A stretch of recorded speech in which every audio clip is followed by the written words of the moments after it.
Akala ni Noel tapos na ang lahat ng masunog ang lagusan at gumuho ang kalesa ng kamatayan, pero sa katahimikan ng kanilang baryo, nagsimula na namang umalingaw ang tunog ng kampanilya, kahit wala namang kalesa. Ano ang ibig sabihin nito? At sino ang susunod na kukunin ng sumpa? Ang kwentong ito ay hango sa mga karanasan, salaysay, at paniniwalang nagmula sa iba't ibang tao. Maaaring ito'y totoo o kasang-isip lamang, kaya't nakasalalay sa inyo, mga tagapakinig, kung maniniwala o hindi. Layunin lamang nito ay magbigay ng kilabot, pagninilay, at dagdag kaalaman tungkol sa mga kwentong bayan at paniniwala ng ating mga ninuno. Kung kayo'y madaling matakot, pinapayuhan ko kayong manood ng may kasamang kakilala o pamilya. Tahimik ang baryo tuwing hating gabi.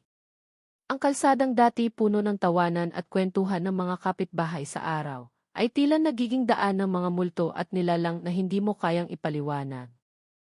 Ang hangin ay malamig, madalas ay may kasamang hampas ng amoy lupa at tuyong damo, at ang mga aso sa paligid ay nagsisipag-ulol na tila may inaamoy na kakaiba. At sa lahat ng kwentong naglalabasan tungkol sa mga nilalang ng dilim, iisa ang pinakanangingibabaw at bumabalot sa takot ng buong baryo. Ang kalesang walang laman, hinihila ng kabayo, at minamaneho ng isang kutsero na nakikita lamang tuwing hating gabi.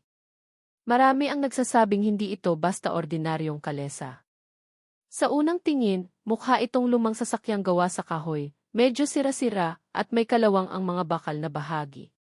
Ang kabayo'y payat, nangingintab ang mga mata, at tila kumikislap sa dilim.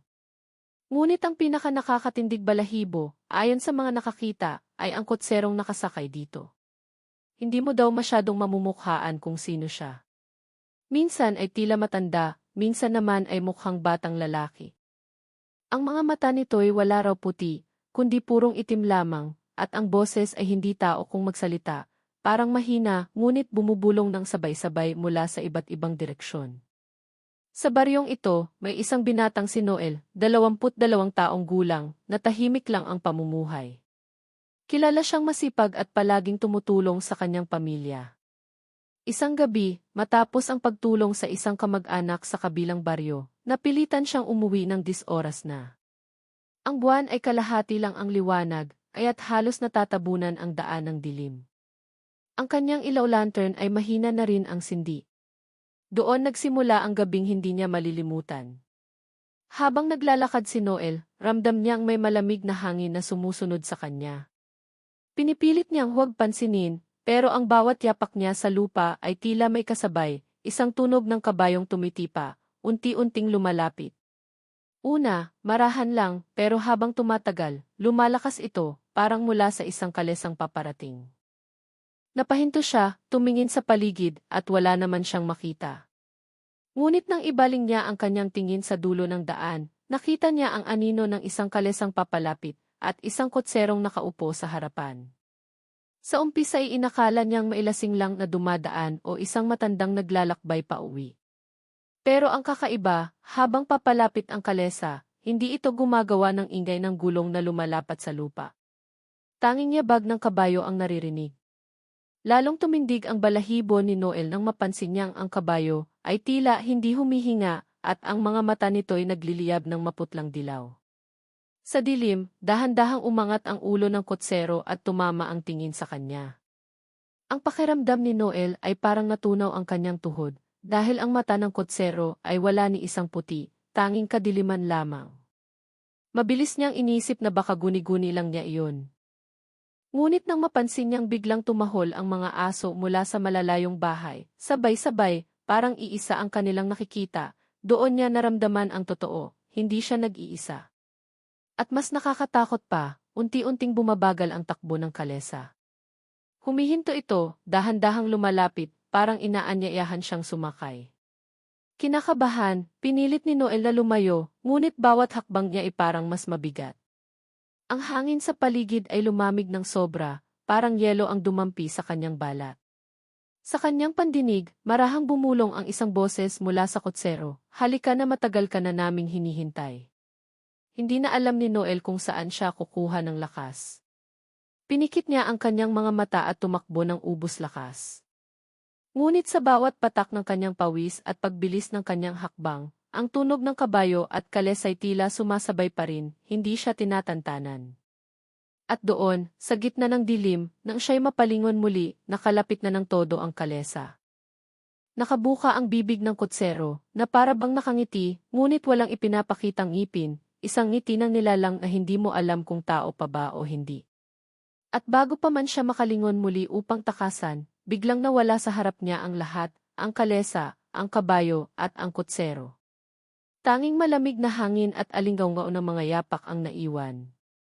Pero sa kanyang gilid, sa mismong anino ng puno ng mangga, may narinig siyang boses na mas malapit na kaysa dati. Noel, hindi ka na makakatakas, nang magbalik ang katahimikan, para bang huminto ang oras sa paligid ni Noel. Ang kanyang hiningay mabilis, halos bumagsak ang kanyang tuhod sa kaba. Ngunit kahit wala na sa harapan ang kalesa at kutsero, ramdam niya pa rin ang bigat ng presensya nito. Ang paligid ay tila mas dumilim kaysa kanina, at ang liwanag ng buwan ay natakpan ng mga ulap. Ang mga alinggaw ng kabayo ay unti-unting naglaho, ngunit naiwan ang kakaibang bulong na bumabalot sa kanyang pandinig, paulit-ulit, mahina, pero malinaw. Hindi ka makakatakas, naglakad siyang mabilis, halos tumatakbo, papalayo sa kalsada. Pero bawat hakbang niya ay parang walang katapusan. Ang daang dati kilalang-kilala niya, biglang nagmistulang bago. Ang mga puno'y tila nagsasanga ng kakaiba, parang gumagalaw at humaharang sa kanyang daraanan. Minsan ay pakiramdam niya ay pabalik-balik lang siya sa iisang lugar. Doon nagsimulang pumasok sa kanyang isip ang mga kwento ng matatanda, ang mga alamat ng kalesa't kutsero na lumilitaw tuwing hating gabi, dala raw ay hindi sakay kundi mga kaluluwa ng napapahamak sa baryo. Sa kanilang baryo, matagal nang ikinukwento ng matatanda ang tungkol sa misteryosong sasakyang ito. Lagi nilang binabalaan ang kabataan na huwag maglalakad mag-isa sa oras na iyon, lalo na kapag kalsadang papalapit sa matandang punong mangga. Ang sabi nila, iyon daw ang pinagtataguan ng mga nilalang na nagbabalik mula sa dilim. Pero bilang isang kabataan na sanay sa modernong paliwanag, madalas lang itong gawing biro ni Noel at ng kanyang mga kaibigan.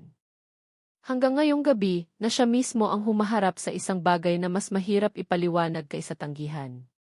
Habang tuloy-tuloy siyang nagmamadali, naramdaman niya ang pagdapo ng malamig na hangin sa kanyang batok, parang may dumampi ng kamay mula sa likod. Napalingon siya, at sa gilid ng kalsada, nakita niya ang anino ng isang kalesa, hindi na ito buo, kundi parang usok na humuhulma sa anyo. Ang kabayo'y tila gawa sa dilim, at ang kutsero'y nakatayo na, hindi na nakaupo, nakatingin sa kanya mula sa malayo. Bagaman malabo, malinaw ang mga matang itim na itim, at iyon ang lalong nagpakilabot kay Noel. Pinilit niyang tumakbo papunta sa unang bahay na makikita niya. Ngunit napansin niya na tila walang ilaw ang kahit isang bahay sa paligid. Ang mga bintana ay nakasarado, at ang mga pintuan ay tila nagtatago ng mga taong ayaw makisangkot. Naisip niya, bakit parang walang naririnig ang mga kapitbahay? Hindi ba't kanina ay nagtatahol ang mga aso? Ngayon ay bigla silang natahimik, na para bang sila man ay natakot. Nang siya'y makarating sa may tulay na kahoy na madalas niyang dinaraanan, napansin niyang nanginginig ito. Bawat hakbang niya ay nagkakaluskos na parang may kasama siyang ibang tumatawid. Huminto siya, huminga ng malalim at tumingin sa likod. Wala siyang makita, ngunit ang kanyang pandinig ay malinaw na nakakarinig ng yabag ng kabayo, dahan-dahan, mabigat, papalapit. Sa kabila ng kaba, pinilit niyang umusad. Ngunit bago pa siya makalayo, sa mismong ilalim ng tulay, narinig niya ang isang mahaba at malalim na ungol, parang tinig ng maraming tao na sabay-sabay na umiiyak. Ang mga boses na iyon ay maihalong pighati at galit, at sa isang iglap, naramdaman niyang parang may humahawak sa kanyang paa mula sa tubig sa ibaba ng tulay. Halos mapasigaw siya sa takot, pilit niyang hinila ang sarili pataas, at sa awa ng Diyos, nakatakbo siya palabas ng tulay. Pero ang kanyang pantalon ay basang-basa, parang nilukuban ng malamig na kamay na hindi niya nakikita. Nang marating niya ang dulo ng tulay, halos hindi na siya makahinga. Ngunit mas nakapanindig balahibo ang sumunod niyang nakita. Sa harapan, ilang metro lang mula sa kanya, naroon ang kalesa. Ngayon ay buo itong muli at ang kabayo'y nakatayo ng tahimik. Ang kutsero ay nakatingin pa rin, Ngunit sa pagkakataong ito, ang mukha nito'y mas malinaw, pale, walang dugo, at tila pamilyar sa kanya. Parang nakita niya na ang mukha na iyon dati, sa lumang litrato ng isang ninuno na sinasabing matagal nang nawala. Nagtaka siya, napaatras, at doon niya naramdaman ang matalim na lamig ng hangin na parang nagielong dumampi sa kanyang balat. Muli, bumulong ang kutsero, ngunit mas malinaw na ngayon, sumama ka na, Noel, matagal ka na naming hinihintay. Nanlaki ang kanyang mga mata, sapagkat sa pagbigkas ng kanyang pangalan, parang may bigat na gumapos sa kanyang katawan. Hindi niya alam kung paano nalaman ng nilalang na iyon kung sino siya. At ang mas nakakatakot, naramdaman niya sa likod ng kanyang isip na hindi lang ito basta kutsero, parang may mas malalim na koneksyon ito sa kanyang pamilya, isang lihim na hindi pa niya natutuklasan. Ngunit bago pa siya makapagsalita o makakilos, kumilos ang kabayo. Isang malakas na yapak sa lupa ang umalingaw at ang buong paligid ay tila yumanig. Ang mga puno sa gilid ng kalsada ay sabay-sabay na umuga, at sa malayo, ang alinggaw ng kalesa ay parang dumoble, mas malapit, mas malakas. At doon, sa dilim ng kagubatan, biglang sumulpot ang isa pang kalesa, hindi lamang iisa, kundi dalawa. Parehong may kutsero, parehong nakatingin sa kanya, at parehong nakangiti ng kakaibang ngiti. Ang kanilang mga matay tila walang hangganan, puro dilim. Noel ay natigilan, hindi na alam kung saan tatakbo. Ang kanyang dibdib ay kumakabog at ang kanyang isip ay puno ng tanong. Bakit siya? Ano ang koneksyon ng mga nilalang na ito sa kanyang pamilya? At kung hindi siya makakatakas, saan siya dadalhin ng mga kalesang iyon? Nanlumo si Noel habang nakatayo sa gitna ng tulay, napapalibutan ng dalawang kalesang tila mula sa mismong dilim. Ang kanyang dibdib ay halos pumutok sa lakas ng tibok, at bawat hininga ay parang may mabigat na nakapatong sa kanyang dibdib. Ang mga kabayo ay nakatigil, ngunit ang kanilang mga mata ay nagliliyab na parang nagbabaga sa loob ng gabi. Ang dalawang kutsero ay parehong nakaupo, nakangiti ng nakakapangilabot, at ang kanilang mga mata, itim na parang hukay, ay sabay na nakatuon kay Noel. Naglakad siya paatras, umaasang may madadaanan siyang daan palabas, ngunit sa bawat hakbang niya ay tila humahaba ang tulay.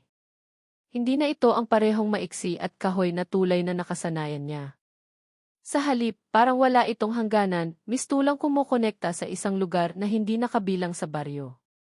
Doon siya lalong kinabahan, baka hindi na siya basta naliligaw, baka nadadala na siya sa mundong hindi niya dapat pinapasok.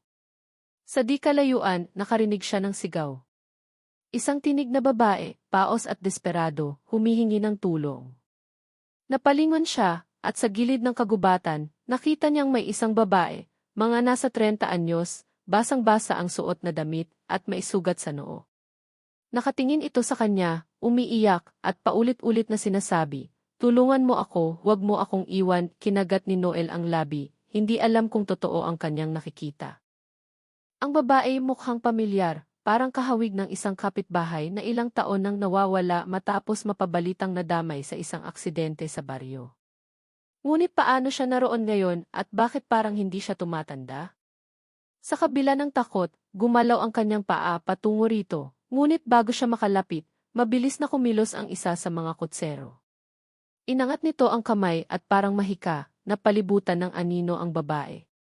Ang dating anyo nitong sugatan ay biglang nabalot ng usok, at sa isang iglap, nagbago ang kanyang mukha, mula sa taong pamilyar, naging blangkong maskara ng dilim.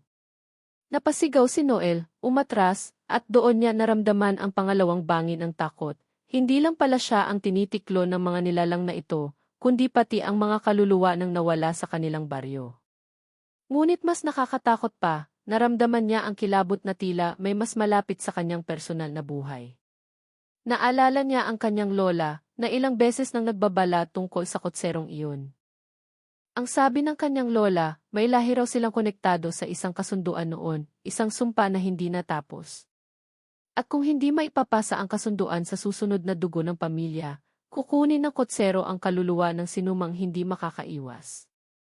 Noon nagsimulang mabuo sa isip ni Noel ang isang mas malalim na takot, baka siya ang tinutukoy ng matanda, at ang mga nilalang na ito'y matagal nang naghihintay sa kanya. Habang lumalapit ang isa sa mga kalesa, biglang gumalaw ang lupa. Ang kahoy na tulay ay umuugong, parang may napipilas mula sa ilalim. Sa pagitan ng mga siwang ng kahoy, nakita niyang may mga kamay na umaabot, hindi isa, kundi napakarami. Mga kamay na payat, kulay abo, at may mahahabang kuko, pilit na inaabot ang kanyang mga paa. Halos mabaliw siya sa takot, pinilit niyang kumawala at tumakbo, ngunit pakiramdam niya ipabigat ng pabigat ang paligid. At sa gitna ng kaguluhan, narinig niyang muli ang tinig ng kanyang lola sa kanyang alaala, "Huwag kang sumakay, Noel, huwag na huwag kang papasok." Ngunit paano siya makakaiwas kung saan man siya pumihit ay naroon ang mga kalesa, ang mga kotsero, at ang mga aninong humahabol sa kanya. Biglang bumigat ang hangin. Ang dalawang kalesa ay sabay na nagliyab ng apoy sa mga mata ng kanilang kabayo. Isang malakas na hangin ang umihip at nagpatay ng liwanag sa langit. Ang buwan ay tuluyang natakpan ng ulap at tanging ang dilaw na ningning ng kabayo at ang malamig na titig ng kotsero ang nagsilbing ilaw sa kanyang paligid. Noon, unti-unting naramdaman ni Noel na hindi lang takot ang bumabalot sa kanya, kundi isang kakaibang puwersa na parang hinihila siya palapit sa kalesa. Ang kanyang mga paa ay gumagalaw kahit ayaw niya, at ang kanyang mga kamay ay nanginginig ng wala sa sariling itinaas, parang tinatawag siya ng isang di nakikitang tali. Sa bawat hakbang na pilit niyang binabaliktad, mas lalo lang siyang nilalapit sa mga nilalang. Ngunit bago pa siya tuluyang maabot, isang bagong tunog ang umalinggaw sa paligid, isang matandang kampana mula sa malayo, tila mula sa kapilya ng baryo. Ang mga kotsero ay sabay na napalingon at sandaling natigil ang kanilang kilos. Napansin ni Noel ang pagkagigil at inis sa kanilang mga mukha, at doon niya naisip, may paraan pa upang makaligtas, ngunit kailangan niyang alamin kung ano ang koneksyon ng kampana at ng mga nilalang. Subalit wala siyang panahon. Habang nakatigil ang mga kalesa, mas narinig niya ang mga bulong, hindi na lang galing sa kotsero, kundi sa mga aninong nasa ilalim ng tulay. Mga bulong na may pangalan niyang inuulit, at kasabay nito'y pag-iyak ng mga nawawala sa baryo. Hindi lang pala siya ang biktima, kundi isang mahabang kasaysayan ng mga kaluluwang isinuko. Ang tanong, siya ba ang susunod? Nanginginig si Noel habang nananatiling nakatayo sa gitna ng tulay, napapagitnaan ng dalawang kalesa. Ang mga kabayo ay sabay na humihinga ng mabigat, na para bang bawat singhot ay may kasamang usok ng asupre. Ang kanilang mga matay nagliliyab na tila apoy sa ilalim ng lupa, at bawat yapak nila ay kumakalabog na parang kulog. Ang mga kotsero ay hindi kumikilos, ngunit ang mga ngiti nila ay mas lalong lumalapad, halos punitin ang kanilang mapuputlang mukha. Pinilit niyang umatras, ngunit wala ng direksyon na ligtas. Sa ilalim ng tulay, lalo pang dumami ang mga kamay na umaabot, pilit na hinahatak siya pababa. Ang mga kuko'y dumidikit na sa kanyang pantalon, nag-iiwan ng marka na parang sinunog. Pilit niyang inaalis ang sarili, pinapalo ang mga kamay gamit ang kanyang braso, pero hindi sila sumusuko. Ang bawat bulong na naririnig niya ay lalong lumalakas. "Noel, sumama ka na, oras mo na." Isa isang iglap, kumilos ang isang kalesa. Dahan-dahan itong umabante, at bawat ikot ng gulong ay parang pumupunit sa katahimikan ng gabi. Ang mga kahoy ng tulay ay unti-unting lumulubog, para bang hindi na ito kakayanin ang bigat ng dumaraan. Napaatras si Noel, at sa pag-ikot niya, nandoon naman ang isa pang kalesa, nakaharang na rin. Para siyang isang hayop na ikinulong sa bitag, walang daan palabas. Lalong bumibilis ang kanyang paghinga. Nararamdaman niyang bumabagsak na ang kanyang lakas, at ang kanyang tuhod ay nanginginig. Ngunit mas lalo siyang binabayo ng kaba nang mapansin niya ang anino sa gilid ng tulay, ang babae kanina. Ngayon ay mas malinaw ang anyo nito. Basa pa rin ang damit, dumudugo pa rin ang noo, ngunit ang mukha nito'y nakangiti na ng kakaiba. Hindi na ito mukhang tao. Ang mga matay wala ng puti, kundi purong dilim, at ang bibig ay bahagyang nakabuka, may tumutulong maitim na likido na parang dugo. "Kasama ka na namin," bulong nito, sabay dahan-dahang lumapit, hindi naglalakad kundi parang dumudula sa ere. Halos mabaliw si Noel sa nakita. Pinilit niyang sumigaw, humingi ng tulong, ngunit wala ni isang bahay ang nagbukas ng ilaw. Parang ang buong baryo itinakpan ng isang makapal na belo ng katahimikan. Tanging mga kotsero, kabayo, at ang aninong babae ang kanyang kasama. Biglang yumanig ang lupa. Ang mga puno sa gilid ng kagubatan ay halos mabuwal, at mula sa kalayuan ay narinig ang tunog ng isa pang kalesa, isang pangatlo. Ang tunog ng mga kabayong tumatakbo'y papalapit, mabilis at marahas, hanggang sa isang kisapmata ay lumitaw ito mula sa dilim. Ngayon, tatlong kalesa na ang nakapalibot sa kanya, lahat ay nakatingin, lahat ay nag-aabang. Nangamba siya na baka iyon na ang katapusan. Ngunit mas nakakatakot pa ang sumunod na nangyari, sabay-sabay na nagbuka ng bibig ang mga kutsero. Walang lumabas na salita, ngunit mula sa kanilang lalamunan ay dumaloy ang isang nakakabinging ugong. Ang tunog ay parang libo-libong boses na nagsasabay-sabay, parang kulog na nagmumula sa ilalim ng lupa. Napasakit ang tainga ni Noel, halos mapaluhod siya sa sakit. Pinilit niyang takpan ang kanyang tenga, ngunit kahit anong gawin niya, naririnig niya pa rin ang ugong na iyon sa loob ng kanyang ulo. At doon niya naramdaman ang kakaiba. Ang kanyang paningin ay unti-unting nagdidilim, parang hinihigop ng anino. Sa pagitan ng mga aninong bumabalot sa kanyang paningin, nakikita niya ang mga imahe, mga taong nakasakay sa kalesa, mga mukha ng kaluluwang umiiyak, at mga katawan na tila nakatali sa dilim.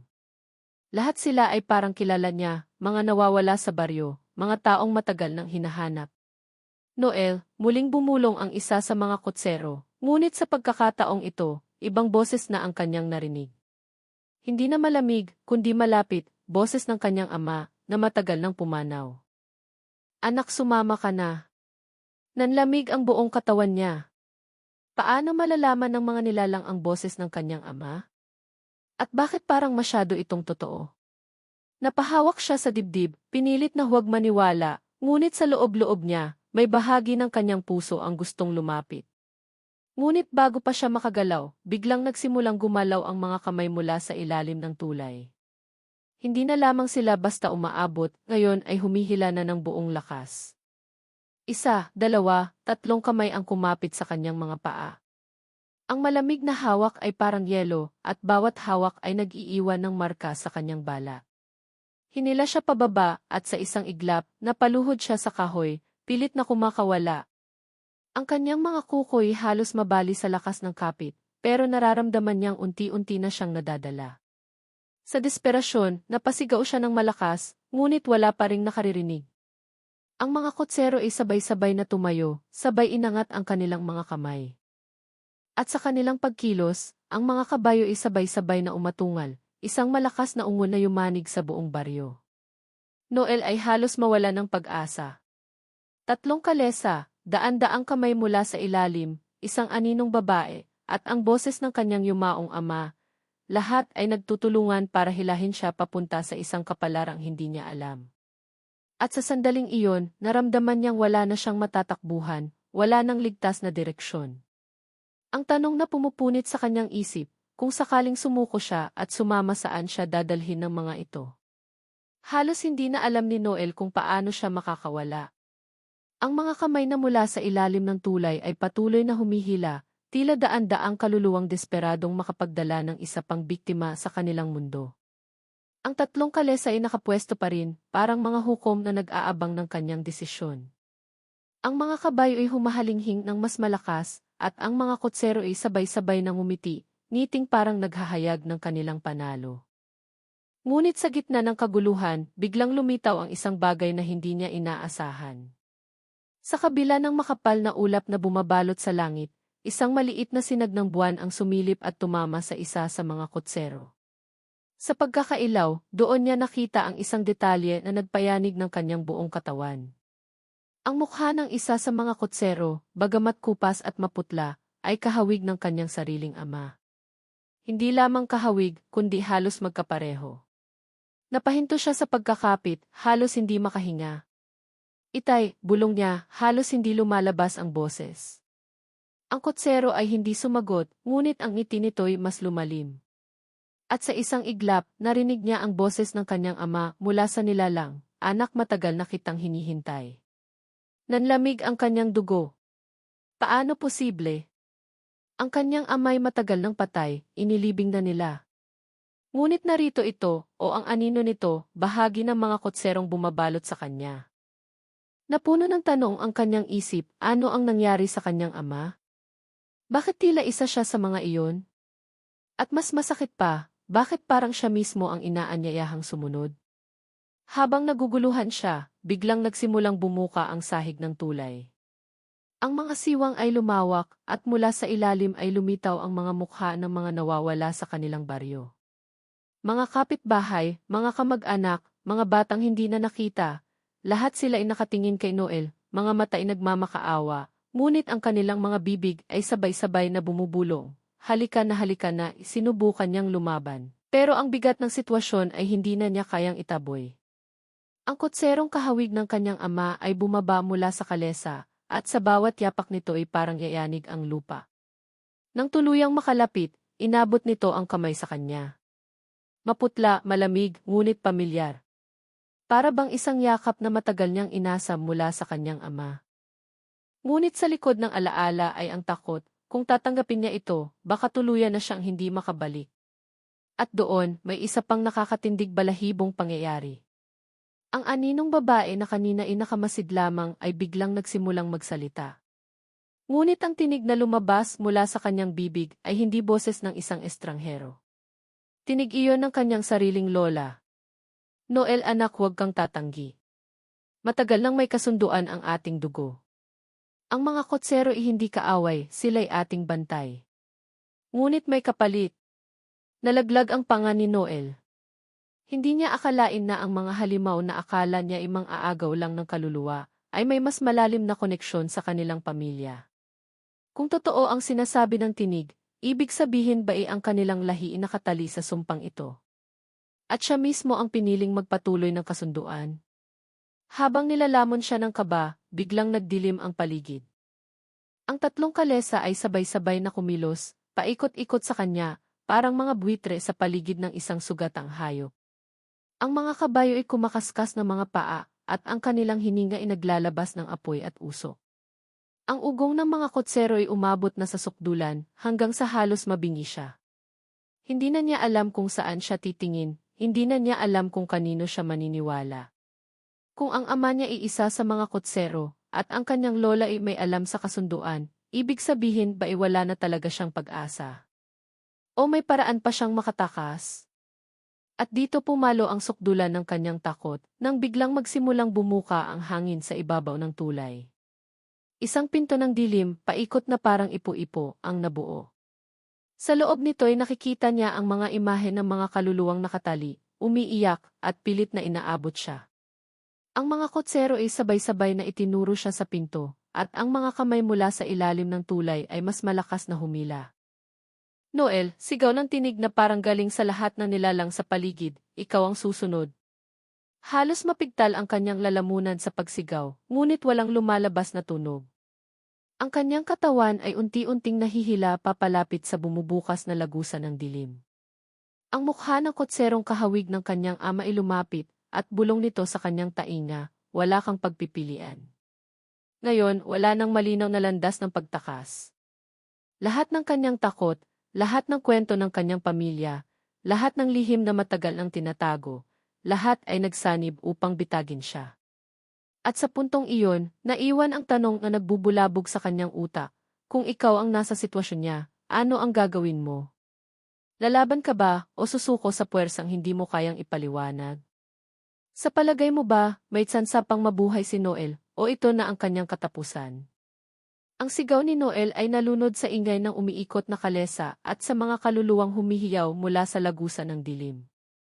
Ang kanyang mga kamay ay sugatan na sa kakapit sa basag na kahoy ng tulay, habang ang mga kamay mula sa ilalim ay pilit siyang hinihila pababa.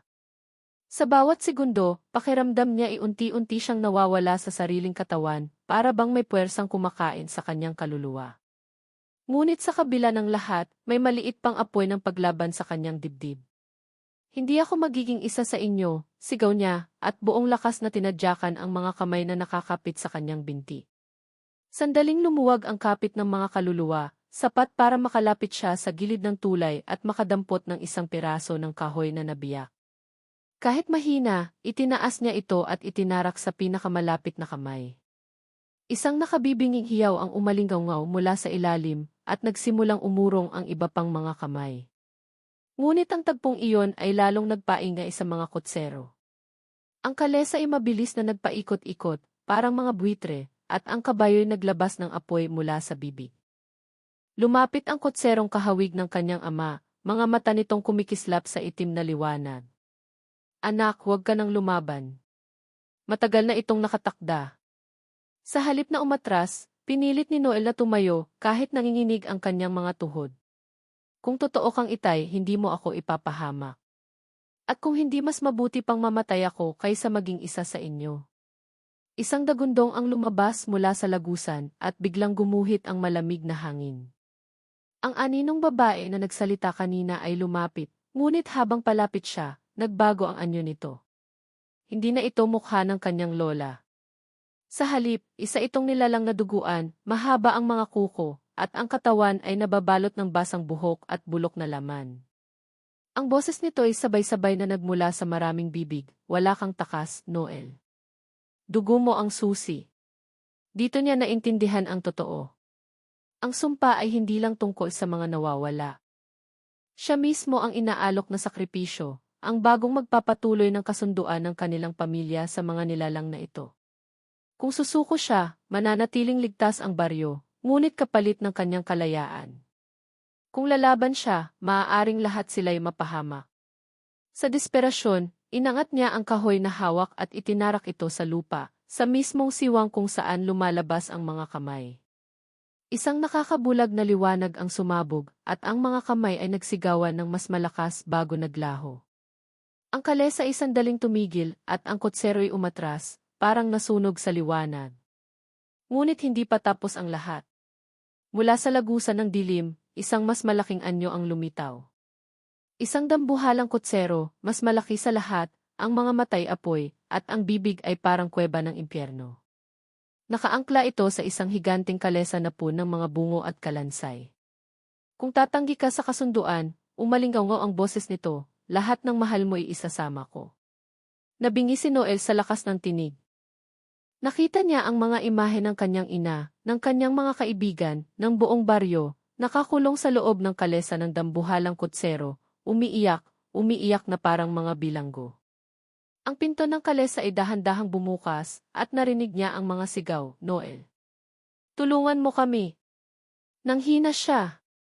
Ang bigat ng desisyon ay halos pumatay sa kanya bago pa man matapos ang laban. Kung lalaban siya, baka lahat sila'y mawala. Kung susuko, siya ang mawawala, pero maililigtas ang iba.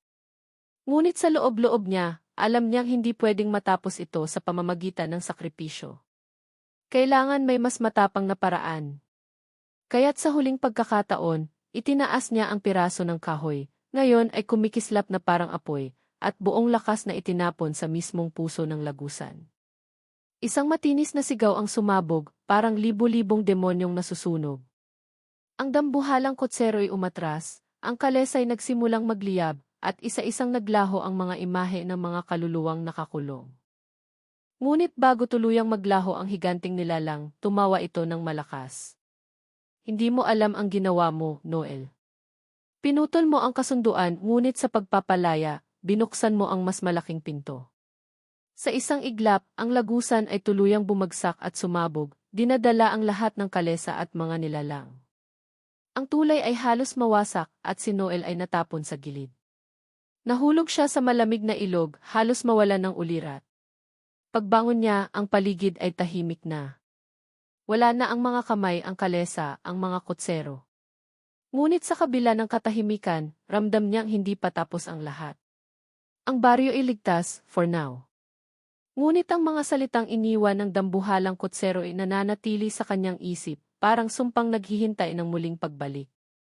Habang nakatitig sa buwan, nanginginig ang kanyang katawan. Alam niyang may nabago, at sa pagbabalik niya sa baryo, maaaring hindi na siya muling tanggapin bilang dati. Dahil dala niya ang lihim na iyon, at nang muling imulat ni Noel ang kanyang mga mata, malamig na hamog ang bumabalot sa paligid. Nakahandusay siya sa gilid ng ilog, basang-basa, nanginginig, at halos hindi makahinga. Ang mga palad niya isugatan, may mga hiwang nagmumula sa matutulis na bato. Sandali niyang inisip kung panaginip lang ba ang lahat, pero agad niyang naalala ang apoy, ang mga kalesa, at ang dambuhalang kotsero. Hindi iyon kathang isip. Totoong nangyari. Dahan-dahan siyang tumayo at naglakad pa uwi, nanginginig ang bawat hakbang. Ang baryo ay payapa nang dumating siya. Walang anumang palatandaan ng kaguluhan. Ang mga bahay ay tahimik at sa mga bintana, may mga lamparang nakasindi pa rin. Para bang walang sinuman ang nakaranas ng bangungot na siya lang ang nakakita. Ngunit habang dumadaan siya sa mga kabahayan, ramdam niya ang malamig na titig ng paligid. Wala mang tao sa kalsada, tila ba may mga matang nakamasid sa kanya mula sa dilim. Pagdating sa kanilang bahay, nadatnan niya ang kanyang ina, nakaupo sa may pintuan na parang may hinihintay. Nang makita siya, agad itong napatakbo at niyakap siya ng mahigpit. Anak! Akala ko'y di ka nababalik, hikbi nito. Ngunit napansin ni Noel ang kakaibang lamig ng yakap. Hindi tulad ng dati na may init at ginhawa. Ngayon, para bang nagtatago ito ng lihim. Inaligtas na ba tayo? Mahina niyang tanong. Hindi agad sumagot ang ina. Sa halip, tumingin ito sa kanya, at sa isang iglap, nakita niya ang pagkirot sa mga mata nito. Noel, may mga bagay na hindi pa tapos. Ang sumpa ng ating pamilya, hindi basta nawawala. Parang tinusok ang dibdib ni Noel sa narinig. Akala niya inailigtas na niya ang lahat, pero heto't may babala pa rin. Umakyat siya sa kanilang silid at doon bumagsak sa banig.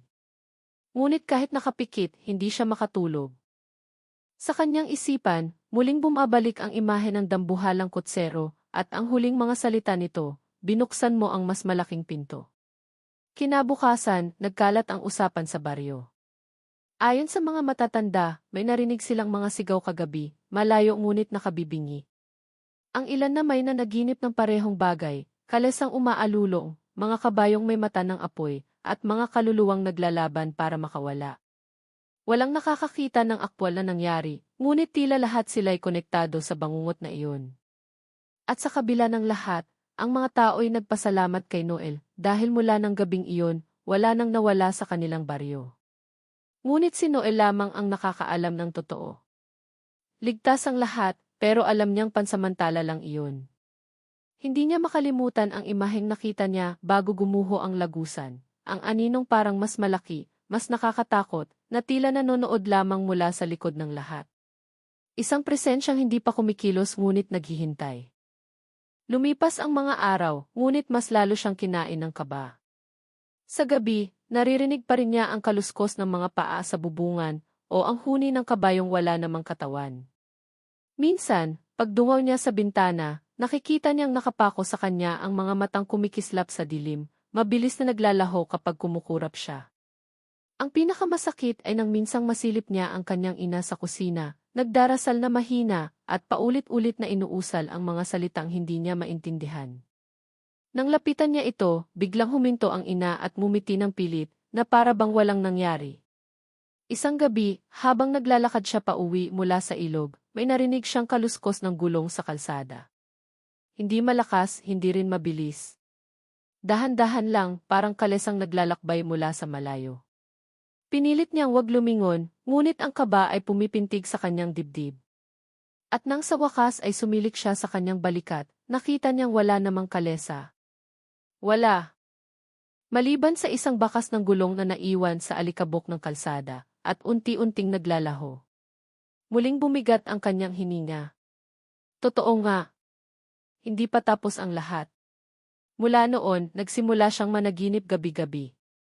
Sa panaginip niya, siya ay nasa gitna ng isang malawak na kalsadang walang katapusan. Sa magkabilang gilid ay wala kundi kadiliman. At sa bawat dulo, may tunog ng papalapit na kalesa, unti-unti, mas lumalakas bawat gabi. Sa huli, magigising na lang siya na pawis at nanginginig, hawak pa rin ang piraso ng kahoy na tila hindi niya kayang bitawan. Habang tumatagal, hindi niya alam kung mas ligtas ba siya sa baryo o kung siya mismo ang nagdadala ng kapahamakan. Hindi niya masabi sa mga tao ang buong katotohanan dahil baka isipin nilang siya'y isinumpa. Ngunit sa loob-loob niya, may pakiramdam siyang ang huling laban ay hindi pa dumarating. Sa isang gabing tahimik, nakaupo siya sa harap ng kanilang bahay, nakatitig sa kalsada. Biglang lumamig ang hangin at narinig niya ang mahinang tunog ng kampanilya, hudyat ng kalesa. Hindi niya makita kung saan nanggagaling, ngunit malinaw ang tunog. Dahan-dahan itong lumalapit at lumalakas hanggang sa tila nasa harapan na niya mismo. Nang tumayo siya at tumingin, wala siyang nakita maliban sa isang aninong mabilis na dumaan sa gilid ng kanyang paningin. Naggitngit ang kanyang mga ngipin at bumuntong hininga ng malalim. Hindi pa tapos ang laban. Ang sumpa ng kalesa ay buhay pa rin at siya ang susunod na kailangang pumili. Kung ikaw ang nasa kalagayan ni Noel, ano ang gagawin mo? Lalaban ka ba hanggang huli o susuko para iligtas ang iba? At sa palagay mo, makakaligtas pa ba siya sa susunod na pagbabalik ng kalesa?